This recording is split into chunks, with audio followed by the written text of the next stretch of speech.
राधे राधे, जय श्री कृष्णा। आज मैं श्रीमद् भागवत गीता का अध्याय नंबर 2 का जो बचा हुआ भाग वो पढ़ता हूँ। इस अध्याय में बुद्ध कृष्ण अर्जुन को बुद्धि योग और कर्म योग की विधि बताएंगे। अर्जुन ने कृष्ण की शरण ग्रहण करके पहले ही उन्हें गुरु रूप में स्वीकार कर लिया है।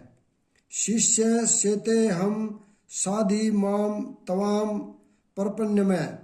फलस्वरूप कृष्ण अब उसे बुद्धि योग या कर्म योग की कार्य विधि बताएंगे, जो कृष्ण की इंद्रिय तृप्ति के लिए किया गया भक्ति योग है। यह बुद्धि योग अध्याय 10 के 10वें श्लोक में वर्णित है, जिसमें इसे उन भगवान के साथ प्रत्यक्ष संपर्क बताया गया है जो सबके हृदय में परमात्मा रूप में विद्यमान है। किंतु प्रत्यक्ष संपर्क में बताया गया है जो सबके हृदय में परमात्मा रूप में विद्यमान है, किंतु ऐसा संपर्क भक्ति के बिना संभव नहीं है। अतः जो भगवान की भक्ति या दिव्य प्रेमा भक्ति में या कृष्ण भावनामृत में स्थित होता है, वही भगवान की विशिष्ट कृपा से बुद्धि योग की यह अवस्था प्राप्त कर सकता है। अतः भगवान कहते हैं, जो लोग दिव्य प्रेमवश भक्ति में निरंतर लगे रहते हैं, उन्हें ही वे भक्ति का विशुद्ध ज्ञान प्रदान करते हैं। इस प्रकार भक्त सरलता से उनके चितानंद में धाम में पहुंच सकते हैं। इस प्रकार इस श्लोक में वर्णित बुद्धि योग भगवान कृष्ण की भक्ति है, और यहाँ पर उल्लेखित साख्य शब्द का नास्तिक कपिल द्वारा प्रतिपादित अनिर्वचनवादित साख्य योग से कुछ भी संबंध नहीं है। अतः किसी को यह भ्रम नहीं होना चाहिए कि यहाँ पर उल्लेखित साख्य योग का अनिश्चरवादी साख्य से किसी प्रकार का संबंध है, न ही उस समय उसके दर्शन का कोई प्रभाव था, और न कृष्ण ने ऐसी ईश्वरीय विहीन दार्शनिक कल्पना का उल्लेख करने की चिंता की। वास्तविक साख्य दर्शन का वर्णन भगवान कपिल द्वारा श्रीमद् भागवत में हुआ है, किंतु वर्तमान प्रकरणों में उस साख्य से भी कोई सरोकार नहीं है। यहाँ साख्य का अर्थ है शरीर तथा आत्मा का वैश्लेषण अध्ययन। भगवान कृष्ण ने आत्मा का वैश्लेषिक वर्णन अर्जुन को बुद्धि योग या कर्म योग तक लाने के लिए किया। अतः भगवान कृष्ण का साख्य तथा भागवत में भगवान कपिल द्वारा वर्णित साख्य एक ही है। ये दोनों भक्ति योग है। अतः भगवान कृष्ण ने कहा है कि केवल अल्पज्ञ ही साख्य योग तथा भक्ति योग में भेदभाव मानते हैं। निसंदेह अनिश्चरवादी साख्य योग का भक्ति योग से कोई संबंध नहीं है। फिर भी बुद्धिहीन व्यक्तियों का दावा है कि भगवत गीता में अनिश्चरवादी साख्य का ही वर्णन हुआ है। अतः मनुष्य को यह जान लेना चाहिए कि बुद्धि योग का अर्थ कृष्ण भावनामृत में पूर्ण आनंद तथा भक्ति के ज्ञान में कर्म करना है। जो व्यक्ति भगवान की तुष्टि के लिए कर्म करता है, चाहे वह कर्म कितना भी कठिन क्यों न हो, वह बुद्धि योग के सिद्धांत के अनुसार कार्य करता है और दिव्य आनंद का अनुभव करता है। ऐसी दिव्य व्यवस्था के कारण उसे भगवत कृपा से संपूर्ण दिव्य ज्ञान प्राप्त हो जाता है, और ज्ञान प्राप्त करने के लिए अतिरिक्त श्रम किए बिना ही उसकी पूर्ण मुक्ति हो जाती है। कृष्ण भावना भावित कर्म तथा फल प्राप्ति की इच्छा से किए गए कर्म में विशेषता पारिवारिक या भौतिक सुख प्राप्त करने की इंद्रिय तृप्ति के लिए किए गए कर्म में प्रचुर अंतर होता है। अतः बुद्धि योग हमारे द्वारा संपन्न कार्य का दिव्य गुण है। इस प्रयास में न तो हानि होती है न ही ह्रास, अपितु इस पथ पर की गई अल्प प्रगति भी महान भय से रक्षा कर सकती है। कर्म का सर्वोच्च दिव्य गुण है। कृष्ण भावनामृत में कर्म या इंद्रिय तृप्ति की आशा न करके कृष्ण के हित में कर्म करना। ऐसे कर्म का लघु आरंभ होने पर भी कोई बाधा नहीं आती है, न कभी इस आरंभ का विनाश होता है। भौतिक स्तर पर प्रारंभ किए जाने वाले किसी भी कार्य को पूरा करना होता है, अन्यथा सारा प्रयास निष्फल हो जाता है।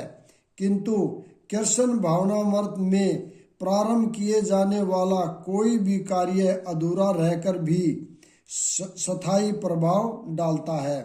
अतः ऐसे कर्म करने वाले को कोई हानि नहीं होती, चाहे यह कर्म अधूरा ही क्यों न रह जाए। यदि कृष्ण भावनामृत का 1% भी कार्य पूरा हुआ हो तो उसका स्थायी फल होता है। अतः अगली बार 2% से शुभारंभ होगा, किंतु भौतिक कर्म में जब तक 100% सफलता प्राप्त न हो तब तक कोई लाभ नहीं होता। अंजामिल ने कृष्ण भावनामृत में अपने कर्तव्य का कुछ ही प्रतिशत पूरा किया था, किंतु भगवान की कृपा से उसे 100% लाभ मिला। इस संबंध में श्रीमद् भागवत में एक अत्यंत सुंदर श्लोक आया है। यदि कोई अपना धर्म छोड़कर कृष्ण भावनामृत में काम करता है और फिर काम पूरा न होने के कारण नीचे गिर जाता है तो इससे उसको क्या हानि, और यदि कोई अपने भौतिक कार्यों को पूरा करता है तो इससे उसको क्या लाभ होगा। अथवा जैसा कि ईसाई कहते हैं, यदि कोई अपनी शाश्वत आत्मा को खोकर संपूर्ण जगत को पाले तो मनुष्य को इससे क्या लाभ होगा। भौतिक कार्य तथा उनके फल शरीर के साथ ही समाप्त हो जाते हैं, किंतु कृष्ण भावनामृत में किया गया कार्य मनुष्य को इस शरीर के विनष्ट होने पर भी पुनः कृष्ण भावनामृत तक ले जाता है। कम से कम इतना तो निश्चिंत है कि अगले जन्म में उसे सुसंस्कृत ब्राह्मण परिवार में या धनी मानी कुल में मनुष्य का शरीर प्राप्त हो सकेगा, जिससे उसे भविष्य में ऊपर उठने का अवसर प्राप्त हो सकेगा। कृष्ण भावनामृत में संपन्न कार्य का यही अनुपम गुण है। जो इस मार्ग पर चलते हैं वे प्रयोजन में दृढ़ रहते हैं और उनका लक्ष्य भी एक होता है। हे कुरुनंदन, जो दृढ़ प्रतिज्ञ नहीं है उनकी बुद्धि अनेक शाखाओं में विभक्त रहती है। यह दृढ़ श्रद्धा कि कृष्ण भावनामृत द्वारा मनुष्य जीवन की सर्वोच्च सिद्धि प्राप्त कर सकेगा, व्यावसायिकता बुद्धि कहलाती है। चैतन्य चरितामृत में कहा गया है, श्रद्धा का अर्थ है किसी अलौकिक वस्तु में अटूट विश्वास। जब कोई कृष्ण भावनामृत के कार्यों में लगा होता है तो उसे परिवार, मानवता या राष्ट्रीयता से बंद कर कार्य करने की आवश्यकता नहीं होती।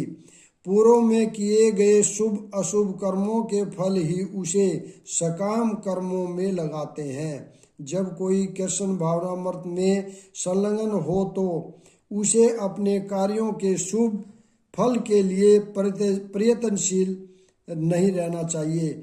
जब कोई कृष्ण भावनामृत में लीन होता है तो उसके सारे कार्य आध्यात्मिक धरातल पर होते हैं, क्योंकि उनमें अच्छे तथा बुरे का दैत्य नहीं रह जाता। कृष्ण भावनामृत की सर्वोच्च सिद्धि ध्यात्म बुद्धि का त्याग है। कृष्ण भावनामृत की प्रगति के साथ क्रमशः यह अवस्था स्वतः प्राप्त हो जाती है। कृष्ण भावना भावित व्यक्ति का दृढ़ निश्चय ज्ञान पर आधारित है। वासुदेव सर्वम इति स महात्मा सदु दुर्लभ है। कृष्ण भावना भावित व्यक्ति अत्यंत दुर्लभ जीव है जो भली भांति जानता है कि वासुदेव या कृष्ण समस्त प्रकट कारणों के मूल कारण है। जिस प्रकार वृक्ष की जड़ सींचने पर स्वतः ही पत्तियों तथा टहनियों में जल पहुंच जाता है, उसी तरह कृष्ण भावना भावित होने पर मनुष्य प्रत्येक प्राणी की अर्थात अपनी परिवार की, समाज की, मानवता की सर्वोच्च सेवा कर सकता है। यदि मनुष्य के कर्मों से कृष्ण प्रसन्न हो जाए तो प्रत्येक व्यक्ति संतुष्ट होगा, किंतु कृष्ण भावनामृत में सेवा गुरु के समर्थ निर्देशन में ही ठीक से हो पाती है, क्योंकि गुरु कृष्ण का प्रामाणिक प्रतिनिधि होता है जो शिष्य के संवाद से परिचित होता है और उसे कृष्ण भावनामृत की दिशा में कार्य करने के लिए मार्ग दिखा सकता है। अतः कृष्ण भावनामृत में दक्ष होने के लिए मनुष्य को दृढ़ता से कर्म करना होगा और कृष्ण के प्रतिनिधि की आज्ञा का पालन करना होगा। उसे गुरु के उपदेशों को जीवन का लक्ष्य मान लेना होगा। शील विश्वनाथ चक्रवर्ती ठाकुर ने गुरु की प्रसिद्ध प्रार्थना से में उपदेश दिया है। गुरु की तुष्टि से भगवान भी प्रसन्न होते हैं। गुरु को प्रसन्न किए बिना कृष्ण भावनामृत के सतर तक पहुंच पाने की कोई संभावना नहीं रहती। अतः मुझे उनका चिंतन करना चाहिए और दिन में 3 बार उनकी कृपा की याचना करनी चाहिए और अपने गुरु को सादर नमस्कार करना चाहिए। किंतु यह संपूर्ण पद्धति ध्यात्म बुद्धि से परे सैद्धांतिक रूप में नहीं वरन व्यवहारिक रूप में पूर्ण आत्मज्ञान पर निर्भर करती है। जब सकाम कर्मों से इंद्रिय तृप्ति की कोई संभावना नहीं रहती, जिसका मन दृढ़ नहीं है, वही विभिन्न काम कर्मों की ओर आकर्षित होता है।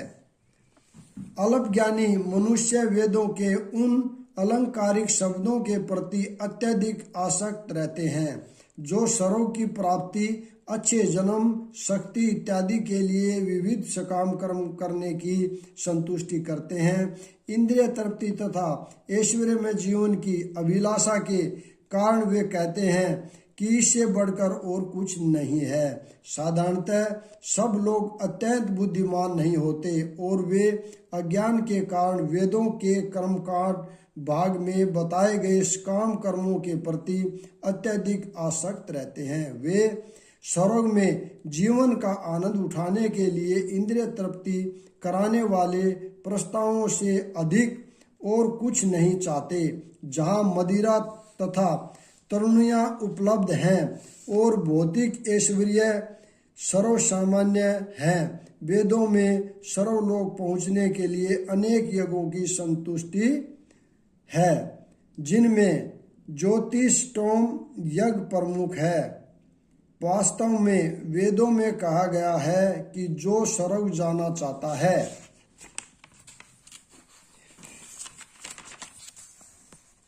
उसे यह यज्ञ संपन्न करने चाहिए और अल्पज्ञानी पुरुष सोचते हैं कि वैदिक ज्ञान का सारा अभिप्राय इतना ही है। ऐसे लोगों के लिए कृष्ण भावनामृत के दृढ़ कर्म में स्थित हो पाना अत्यंत कठिन है। जिस प्रकार मूर्ख लोग विषैले वृक्षों के फूलों के प्रति बिना यह जाने कि ये इस आकर्षण का फल क्या होगा आसक्त रहते हैं, उसी प्रकार अज्ञानी व्यक्ति सर्वगणिक ऐश्वर्य तथा तजनित इंद्रिय भोग के प्रति आकर्षित रहते हैं। वेदों के कर्मकांड भाग में कहा गया है, अपाम सोमर्ता अभूम तथा अक्षर में है वह चातुर्मास्य याजी ने सुकृतम भवति। दूसरे शब्दों में जो लोग चातुर्मास तप करते हैं, चतुर्मास में तप करते हैं, वे अमर तथा सदा सुखी रहने के लिए सोम रस पीने के अधिकारी हो जाते हैं। यहाँ तक कि इस पृथ्वी में भी कुछ लोग सोमरस के लिए अत्यंत इच्छुक रहते हैं, जिससे वे बलवान बने और इंद्रिय तृप्ति का सुख पाने में समर्थ हों। ऐसे लोगों को भव बंधन से मुक्ति में कोई श्रद्धा नहीं होती और वे वैदिक यज्ञों की तड़क भड़क में विशेष आसक्त रहते हैं। वे सामान्यतः विषयी होते हैं और जीवन में सार्वजनिक आनंद के अतिरिक्त और कुछ नहीं चाहते। कहा जाता है कि स्वर्ग में नंदन कानन नामक अनेक उद्यान है, जिनमें देवी सुंदरी स्त्रियों का संग तथा प्रचुर मात्रा में सोमरस उपलब्ध रहता है। ऐसा शारीरिक सुख निसंदेह विषय है। अतः ये लोग वे हैं जो भौतिक जगत के स्वामी बनकर ऐसे भौतिक अस्थायी सुख के प्रति आसक्त है। अभी अध्याय नंबर 2 का जो बचा हुआ था उसको मैं यहीं पर विराम देता हूँ। अगला हम कल पढ़ेंगे। राधे राधे, जय श्री कृष्णा।